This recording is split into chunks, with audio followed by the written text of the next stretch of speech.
Hello everyone, Namaste. Welcome to Start Small Achieve Big. This is the part 2 video of Atomic Habits, that is, forget about goals and focus on system instead.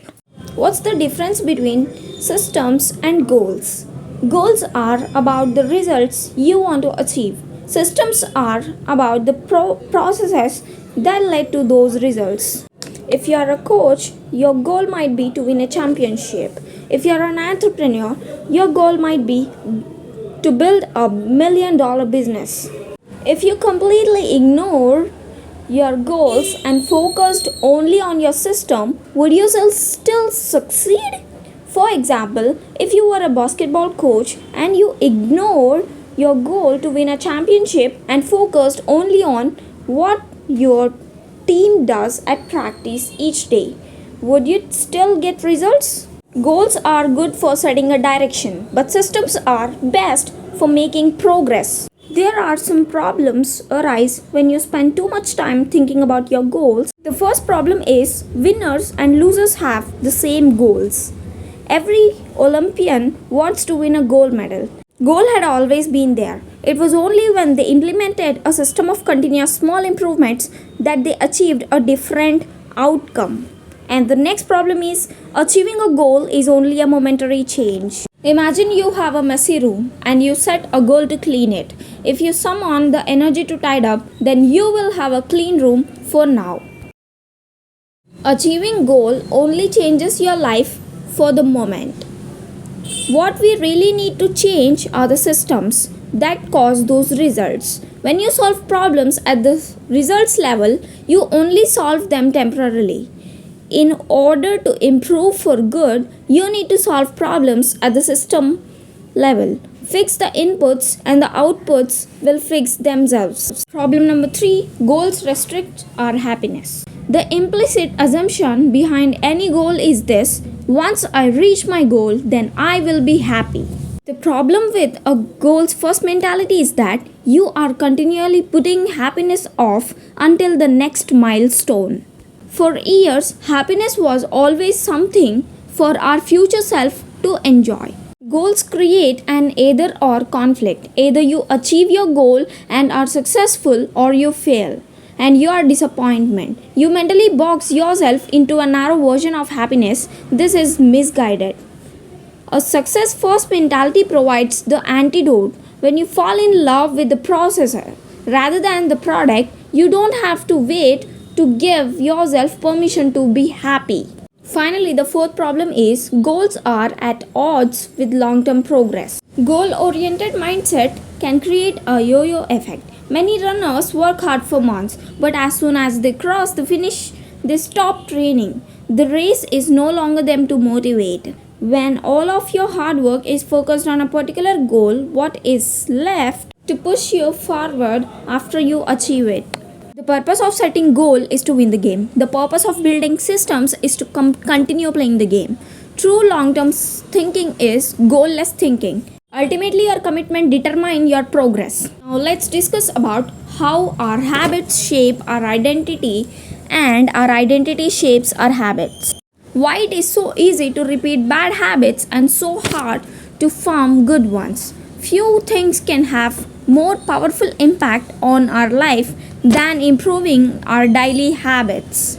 Yet it is likely that this time next year you will be doing the same thing rather than something better. It often feels difficult to keep good habits going for more than a few days. Even with sincere efforts and the occasional burst of motivation, habits like exercise, journalism, and cooking are reasonable for a day or two and then become a hassle. Despite our best intentions, unhealthy habits like eating junk food and watching too much television, procrastination, and smoking can feel impossible to break. Changing our habits is challenging for two reasons. Number 1 is we try to change the wrong thing, and number 2 is we try to change our habits in the wrong way. Our first mistake is that we try to change the wrong thing. To understand what I mean, it is divided into 3 parts, that is 3 layers. The first layer is changing our outcome, and the second layer is changing our progress, And the third and the deepest layer is changing our identity. That this level is concerned with changing your results. Second layer is concerned with changing your habits and systems. And the third layer is concerned with changing your beliefs and assumptions. These three layers of behavior change is further divided into two types, that is outcome based habits and identity based habits. Now let's see which is the best and where to start the change. Many people begin the process of changing their habits by focusing on what they want to achieve. This leads us to outcome based habits. The alternative is to build identity based habits. With this approach, we start by focusing on who we wish to become. Imagine two people are resisting a cigarette. When offered a smoke, the first person says, "No thanks, I'm trying to quit." The second person declines by saying, "No thanks, I'm not a smoker." It's small difference, but this statement signals a shift in identity. Most people don't even consider identity change when they set out to improve. They set goals and determine the actions they should take to achieve those goals without considering the beliefs that drive their actions. They never shift the way they look at themselves and don't realize that their old identity was sabotaged their new plans for change. Behind every system of actions are a system of beliefs. The system of democracy is found on beliefs like freedom, majority rule, and social equality. The system of dictatorship has a very different set of beliefs like absolute authority and strict obedience. Behavior that is incongruent with the self will not last. You may want more money, but your identity is someone who consumes rather than creates, then you will continue to be pulled towards spending rather than earning. It's hard to change your habits if you never change the underlying beliefs that led to your past behavior. Let's see an example of an entrepreneur who used to chip nails since his childhood. He asked his wife to schedule his first ever manicure. He stopped chewing as he started paying to maintain his nails. Ultimate form of intrinsic motivation is when a habit becomes part of your identity. The more pride you have in particular aspect of your identity, the more motivated you will be to maintain the habits associated with it. If you are proud of how your hair looks, you will develop all sorts of habits to care and maintain it. True behavior change is identity change. Improvements are only temporary until they become part of who you are. The goal is not to read a book, the goal is to become a reader. The goal is not to run a marathon, the goal is to become a runner. Doing the right thing is easy. After all, when your behavior and your identity are fully aligned, you are no longer pursuing behavior change. The habit formation is double-edged sword. When working for you, identity change can be a powerful force for self-improvement.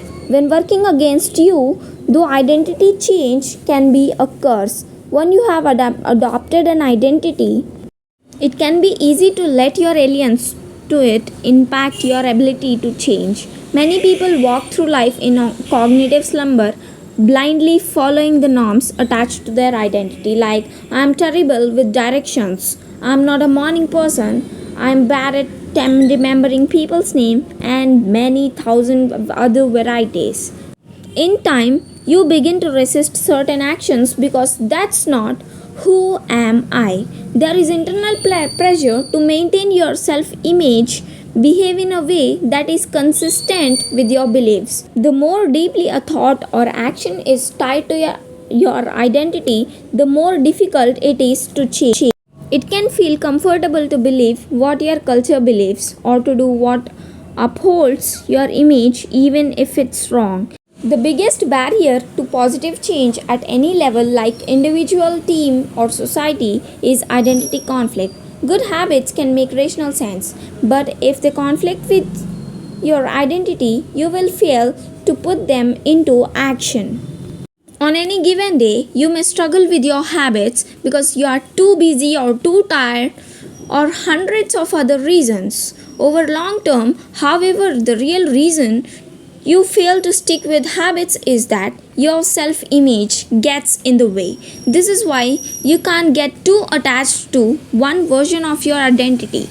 Progress requires unlearning. Becoming the best version of yourself require you to continuously edit your beliefs and upgrade and expand your identity. In the next video, I will discuss about two-step process to changing your identity. This is the part 2 video of Atomic Habits. I hope you have learned something new from this video. Please hit the like button and subscribe to my channel for more videos. Thanks for watching. See you all in the next video. Till then, take care.